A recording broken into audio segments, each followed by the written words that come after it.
নমস্কার। আমি আমার মা শম্পা দাসের লেখা একটি পুজোর ছড়া আপনাদের বলে শোনাচ্ছি। পুজো এলো, পুজো এলো, কারা এসে জানান দিল? শিউলি ফুলের মিষ্টি সুবাস, দূরের মাঠে দোদুল্য কাশ, ঘন নীলের প্রলেপ মাখা শরৎকালের স্বচ্ছ আকাশ। আর কারা?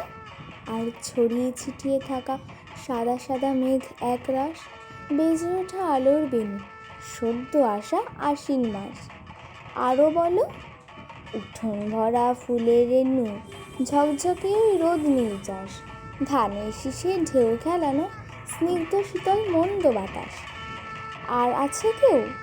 পুজোর গান মন ভোলানো, পাড়ার মাঝে প্যান্ডেল বাস, পদ্মশালুক দিঘি ভরা, পাতায় ঢাকা জলের আকাশ। আর বলকে, পটুয়া পাড়ায় ঠাকুর গড়া, প্রবাসীদের পূজা বকাশ, ঘুম ভাঙা চোখ হিমেল ভরা, রাতের শিশিরে ভেজা ঘাস। আর কেউ কি?